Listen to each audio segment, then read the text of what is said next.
Have you ever started something from scratch, made every sacrifice, every late night, and every difficult choice, just to be told, it's not really yours? Yes. It is the type of betrayal that doesn't hit you hard. It smiles and smothers you slowly. For background, my family is very image conscious, and I am the eldest daughter.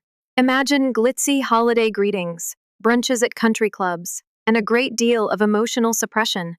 I was the fixer, the responsible one, the person who consistently said yes. My family's gourmet food company, which we'll refer to as Westbury Gourmet, was in financial trouble 8 years ago. Two payrolls have been missed. There is no inventory money, and my parents are already speculating about filing for bankruptcy as if it were a long lost distant relative. They were finished. In contrast, I was residing in New York, working my way up the financial ladder at a large investment firm, and earning more money than I knew how to spend. But that store was all I could think about. The aroma of recently made preserves. I used to do my schoolwork in the back room. The location that felt like home, in spite of everything. I therefore turned down the six-figure bonus, the luxurious lifestyle, and the penthouse gym. I returned home. And when I tried to reconstruct it, I gave it my all. I sold my condo. I took money out of my 401k. I pawned a Rolex that my ex gave me when we were engaged. Don't worry, their relationship ended too. For me, this was a very burn it all down time. Every day I worked 16-hour days. I answered consumer calls on my own. I realized that selling jam in a sleepy town wasn't going to be enough longer, so I started from scratch and built a whole e-commerce site. I forced the financials on my dad when he objected to me closing the second site because it's sentimental. We lose $112. Per month. We close it unless you want to bleed out. I didn't hear from him for 2 weeks. But what do you know? I spun it around, slowly, in agony. The stats began to appear less dire, then able to survive. Then, really? Impressive, in a way. A mid-tier food blogger once gave our raspberry chili jam a lot of praise. Our online orders skyrocketed overnight. I embraced it by adding influencer outreach, redesigning the packaging, and launching a subscription package. It was successful. We gained national recognition. After 4 years, a significant venture capital firm invested $7.5 million in me. We'll refer to them as Weller Partners. They weren't only splurging, they meant business, serious at the expansion level. They were also making investments in me. The family, no, just me, not the concept of heritage. So we had a supper to celebrate. Tablecloths in white, glasses made of crystal. The entire transaction. Edward, Weller's lead man, made a toast to Harper. The woman who demonstrated unwavering perseverance can convert jam into gold. Clapping was heard. When I lifted my glass, my hands trembled slightly. "You've done well, sweetheart," my mother said in a whisper as she leaned down. "However, I believe Jonathan should take over as CEO when he returns next month." I believed I had misheard her. Jonathan? My sibling? Allow me to illustrate. Jonathan had been finding himself in Europe while I was killing myself trying to revive the business. Eateries with Michelin stars, ski vacations, alpine yoga retreats. He earned an MBA, donline.from, Wharton.in Bali. It had been more than a year since he had last entered the office. Not even a Christmas card had been sent by him. And they wanted him to handle the business now? I looked at my mom as if she had given me a slap. She murmured softly, "Jonathan is a man," as though it were an indisputable fact, and he sees things more broadly, a more expansive outlook. I was the one who staked my financial security, health, and future on rescuing the business. He was still regarded as the leader, by them. I ought to have reversed the situation. However, I didn't. I played the role, took another sip of my wine, and grinned. When Edward asked me how I was doing, I said, "Perfectly fine." I was burning inside. If that wasn't enough, my phone lit up later that night while I was trying not to scream into my hands in the back of a car. My mom texted me about it. "Talk to Jonathan. He acknowledges that a change is needed. Think again about the CEO position." I looked at it for a while. Not because it was unexpected, but because I secretly still harbored the foolish belief that the 8 years I gave them had significance. However, they didn't. They never thought I was the real deal. I served as a stopgap measure. Someone to keep the family heirloom safe until the return of the real heir. But here's the thing. I didn't cry. I didn't become angry. I took a seat. I launched my phone's notes app. I then began to make plans. They really misread who they raised if they assumed I would hand it all over, smile, and disappear like some unpaid intern. Sunday am, 6:02 a.m. The office was gloomy, eerily quiet, and extremely cold. The sort of chill that seeps into your bones due to what you're getting ready to do, not the weather. Staring at two folders on the conference table, I sat by myself. One was dark, one was blue. War was one of them. The alternative was to leave and burn the entire place behind me. I had hardly slept at all. In any case, I couldn't have. My mind had been preparing for court, battle, and a funeral all at once by conducting back-to-back strategy drills. I started by examining the dark folder. Charts, predictions, growth statistics, client retention figures, and customer surveys were all included, along with every other indicator I could find. A portfolio demonstrating that I was the driving force behind Westbury Gourmet's existence. This business has grown from a pulse to a flourishing heartbeat, thanks to my efforts, and I was prepared to fight tooth and nail to maintain it if they tried to replace me. After that, I examined the blue folder. The business plan for that one was completely new, a clean slate project, a new identity, a new name. The same core staff and suppliers had already subtly informed me that they would accompany me if I left. It was my way out. Watch me do it again, but better is the strategy, because I wasn't going to beg if they gave Jonathan my business. I had no intention of groveling. I intended to demolish the entire house and construct a new, better lit one next door. The elevator dinged at 9 in the morning. Diane Thomas and Edward Hastings from Weller Partners entered the room, both of them appearing to be without coffee. Diane appeared to already know that this meeting would be messy, and Edward wore his customary unreadable expression. I wasted no time. I stated bluntly, I understand what my family is attempting to do. They want Jonathan to take my place. They looked at each other. Edward folded his arms. Diane said softly, we noticed the tension at dinner. Which side is better for us is the more crucial query. As if by royal order, I slid the black folder across the table. I looked directly into Edward's eyes and stated, I built this company, not the name of Roswell. The family know. Me. He pulled out the packet. Graphs, growth curves, improvements on the margins. Case studies.testimonials. Media attention.data from customer surveys. I had been collecting receipts for years. I was able to cash them in at last. Since I took over, revenue has increased 340%, I stated. We have more than 200 locations across the country. We currently have 280,000 subscribers.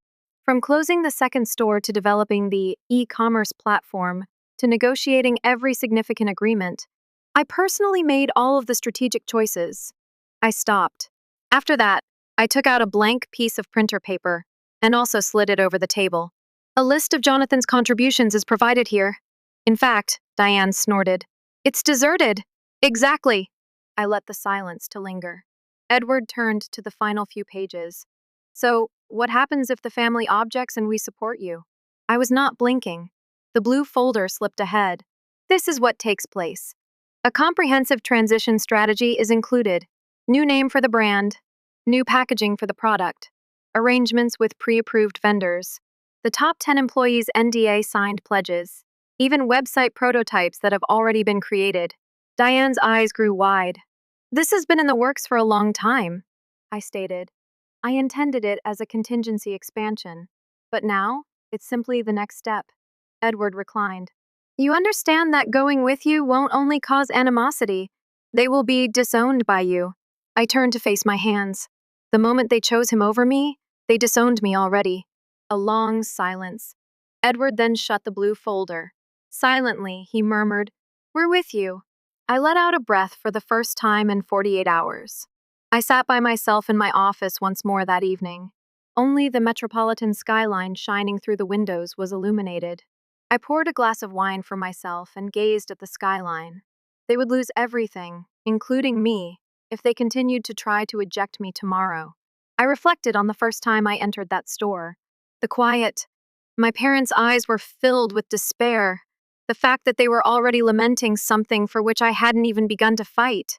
And now they intended to entrust the entire task to a man who had been doing it flawlessly since his study abroad, year in Spain as a junior? No. No, I wasn't going to lose this. Not tomorrow. Never. Monday m. 8:30 a.m. As if it were any other day, I entered the Westbury Gourmet headquarters. It wasn't. Daphne, Jason, and Tamara were already waiting. A text wasn't necessary. No calendar invite was required. They simply knew. Jason nodded firmly at me. Are you prepared?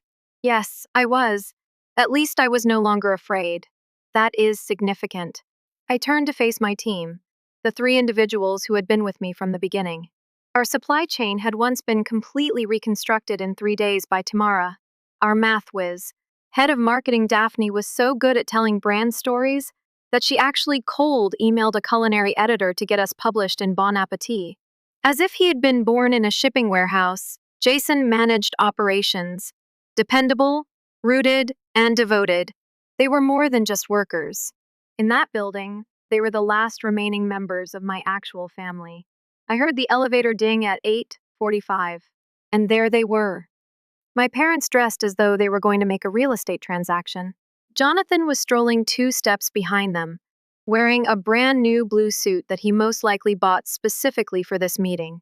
He exuded the confidence that only someone who has never had a difficult day's work can muster. He gave me a sly smile as if we were exchanging secret jokes. We weren't. I said nothing at all. I just strolled to the projector, loaded the slides, and opened my laptop. You're not welcome. No idle chatter, just business. Weller's Edward and Diane arrived at precisely 9 o'clock. Then, as if someone had flipped a switch, the energy in the room changed. Ever the hostess, my mother got up and grinned. Diane and Edward, I appreciate you coming. This morning, we have some exciting plans to discuss. Edward did not sit at all. Let's get right to the point, he simply said. The tension coil was palpable in the atmosphere. He looked at me and then at my parents before continuing. We've heard about the proposed leadership change. However, you could have overlooked the most crucial element. We didn't make an investment in Westbury. We made an investment in Harper. The smile on my mother's face wavered. Jonathan was perplexed, as if he had only just realized that the ground beneath him was moving. He shouted out, I have an MBA from Wharton. I've collaborated with foreign. I interrupted. Be calm. Chilly. Jonathan, would you like to discuss numbers? Click. The following slide. Over the last 8 years, you have worked a total of 26 hours at this company. Click. You have not participated in any strategic meetings. Click. You haven't secured any deals. Click. No revenue growth or operational enhancements that are directly related to you. I kept my voice flat as I turned to face him. You haven't done as much as an intern. Sure. But again, explain to me how your 2-week Italian wine trip qualifies you to manage a multi-million-dollar company. His face flushed. I raised a hand as my mother began to talk. I'm not finished. Click. Since taking charge, I have done the following. Revenue increased by 340%. There are 280,000 active subscribers. 212 stores for retail. Complete e-commerce platform created from the ground up. Closed strategic brand alliances. A 70% boost in operational efficiency. Customer retention rate, 89%. And that only includes the highlights. I placed 2 folders on the table after turning to face it. Option 1, I continue as CEO. If Jonathan truly wants to learn something about how a business operates, he can work under me as VP of Business Development. Jonathan remained silent while clenching his hands. Option 2, I take a stroll. I include 80% of our suppliers, my team, and my vendors. I've already gotten support for a fresh brand. I already know the name of the website. The designs are already in my possession. I'll have a fresh range of products on the market in 60 days. Quiet. My mother started to argue, but Edward interrupted her. Our investment will be lost if Harper departs. Her face turned white. That's not possible, she answered. You signed, Diane stated. We signed with her, without your impromptu succession plan. My father appeared worn out. I could tell he knew I was correct because he hadn't talked during the entire conversation. He simply didn't want to acknowledge that they had supported the wrong kid for years. At last, he let out a sigh, massaged his temples, and turned to face me. "You are correct," he remarked. "It's as easy as that." He grabbed the pen, signed the contract. As if it had announced the demise of her favorite dream, my mother gazed at the paper. However, she also signed, reticent, chilly. I refrained from boasting, didn't grin. I wanted to tell you so with all my heart, but I didn't. When I emerged from the boardroom, Daphne was already there. She appeared to have been holding her breath the entire time, since her eyes were hazy. "Have we just won?" she muttered. I gave a nod. "Indeed, we did," she smiled. Holy she. I remained at the office late that evening, after everyone had left for their homes. Outside the window, Boston glistened, the lights all hazy through the glass. It was finished, formally, lawfully.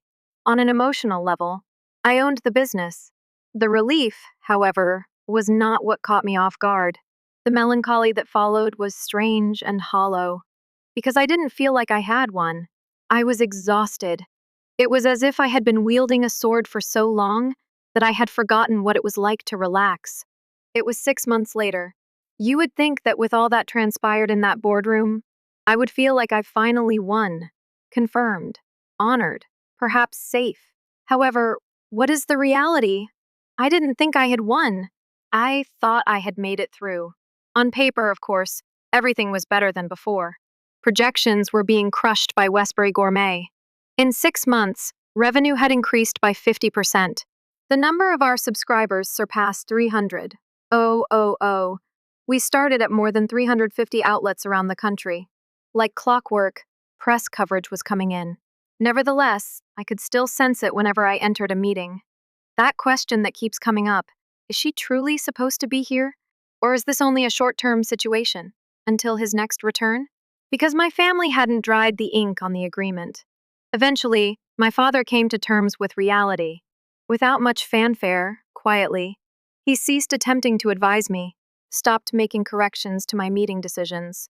Even though he was still present and seated at the table, his eyes had changed.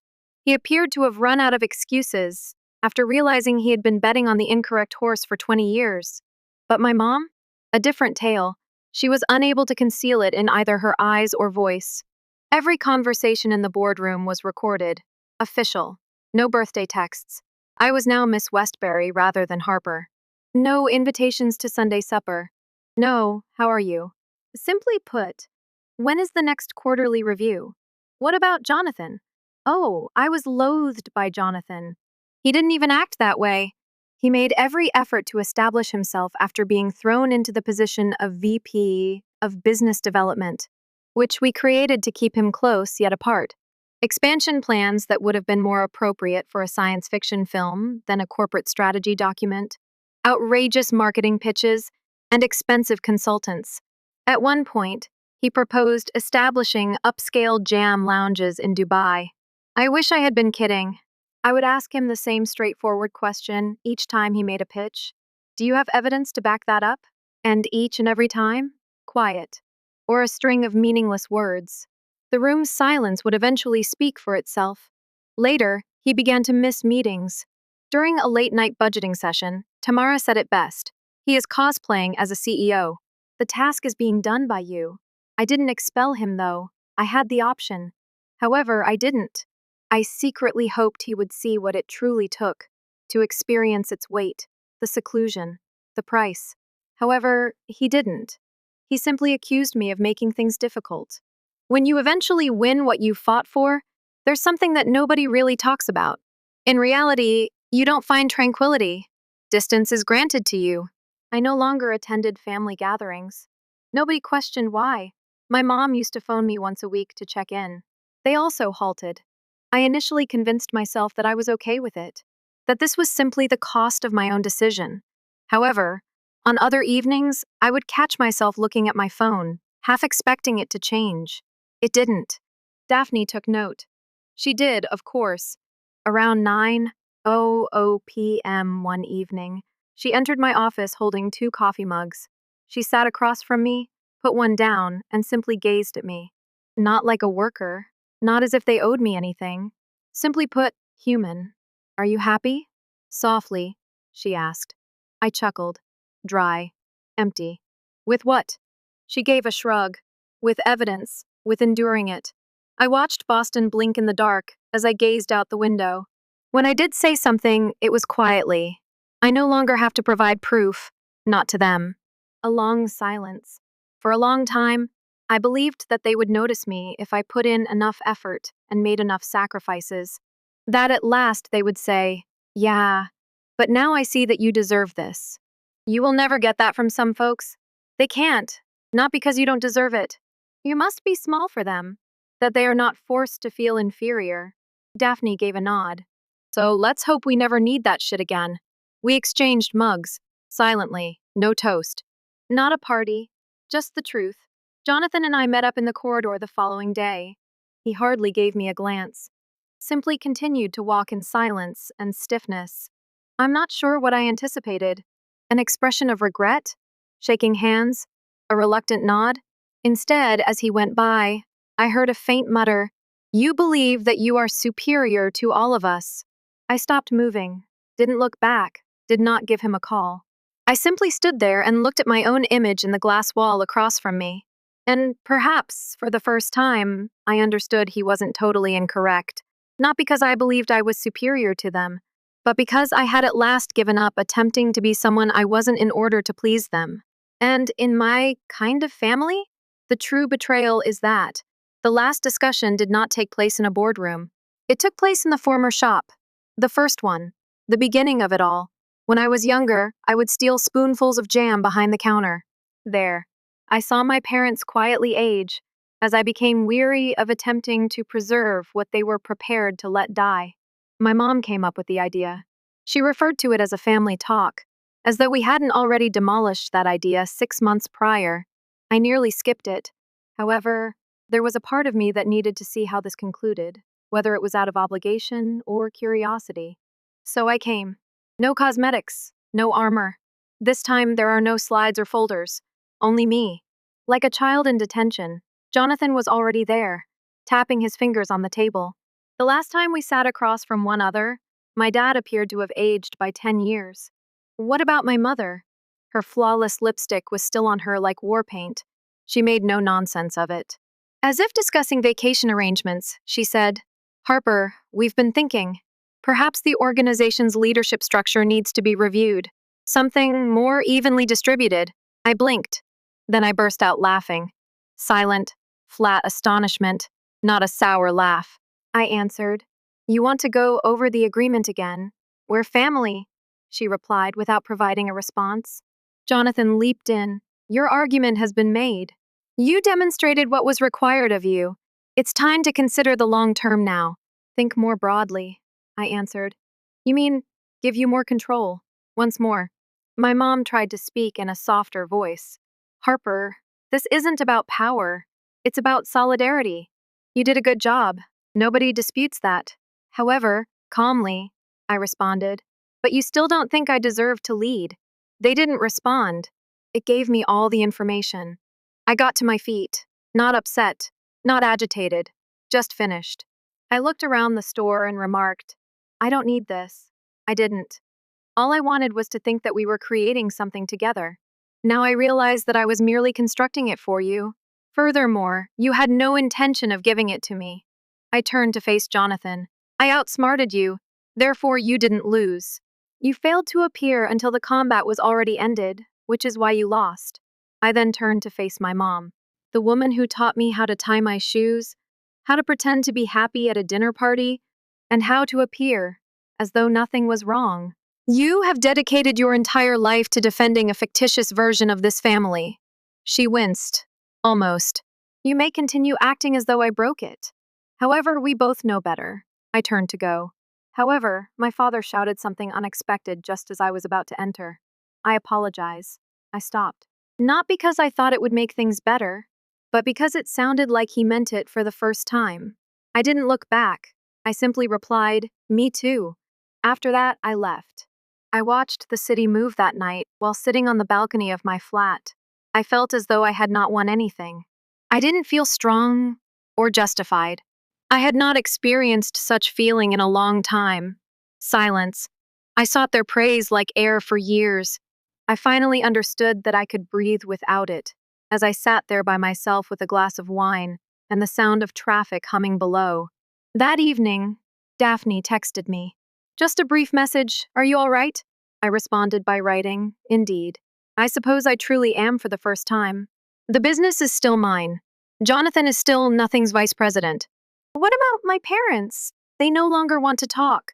We still talk occasionally, regarding logistics, deadlines, taxes. However, what about the personal aspect? The ship went down. Additionally, I no longer try to fish it out of the ocean. Not all wounds heal. However, they gradually stop bleeding. And that's sufficient. If you've ever thought that no matter what you create, it's never truly yours, or that you're the underdog in your own family, I understand. However, I'll tell you something that nobody told me. To those who are determined not to see you, you don't need to prove anything. Just because your last name is on the table doesn't mean you have to stay there. You may go. A table can be constructed yourself. Additionally, you have a say in who gets a seat. I did just that. It's not always clean either. It isn't always equitable. It isn't always fulfilling. It's free though. And occasionally, the best conclusion you can write is that one.